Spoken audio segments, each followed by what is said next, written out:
4 বছরের মধ্যে অমরত্ব অর্জন করবে মানুষ। পৃথিবীর কোনো প্রাণী চিরকাল বেঁচে থাকে না। মৃত্যু প্রতিটি জীবের জন্য অবধারিত সত্য। তবে সেই মহাসত্য শীঘ্রই পাল্টে যেতে পারে বলে দাবি করেছেন গুগলের সাবেক বিজ্ঞানী রে কার্জওয়েল। বিস্তারিত থাকছে ডেস্ক রিপোর্টে। 4 বছরের মধ্যে অমরত্ব অর্জন করবে মানুষ। পৃথিবীর কোনো প্রাণী চিরকাল বেঁচে থাকে না। মৃত্যু প্রতিটি জীবের জন্য অবধারিত সত্য। তবে সেই মহাসত্য শীঘ্রই পাল্টে যেতে পারে বলে দাবি করেছেন গুগলের সাবেক বিজ্ঞানী রে কার্জওয়েল।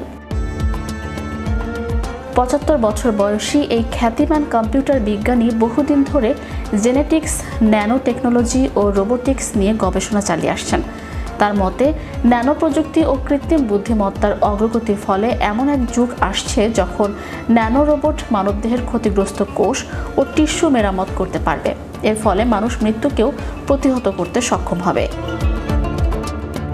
রে কার্জওয়েল এর আগে দ্য সিগনেচারিটি ইজ নিয়ার নামক গ্রন্থে এই ভবিষ্যৎবাণী প্রকাশ করেছিলেন। তিনি দাবি করেন 2029 সালে কৃত্রিম বুদ্ধিমত্তা প্রথমবারের মতো বৈধ টিউরিং টেস্টে উত্তীর্ণ হয়ে মানুষের সমান বুদ্ধিমত্তা প্রদর্শন করবে। এরপর থেকেই ন্যানো প্রযুক্তি মানুষকে মৃত্যুহীন জীবনের দিকে নিয়ে যাবে।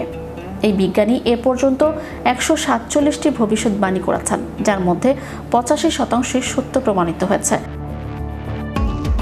উদাহরণ হিসেবে তিনি আগেই বলেছিলেন একসময় বিশ্বের সেরা দাবাররাও কম্পিউটারের কাছে হার মানবে, যা সত্যি হয়েছিল 1997 সালে, যখন বিশ্ব champion Garry Kasparov computer deep blue এর কাছে হেরে যান। তবে অমরত্ব নিয়ে তার এই ভবিষ্যৎবাণী নিয়ে বিজ্ঞান মহলে ব্যাপক বিতর্ক চলছে।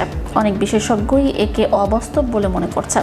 ধর্মীয় দৃষ্টিকোণ থেকেও মানুষের মৃত্যুহীন জীবনকে অবাস্তব ও অগ্রহণযোগ্য বলে মনে করা হয়। Channel Europe news desk.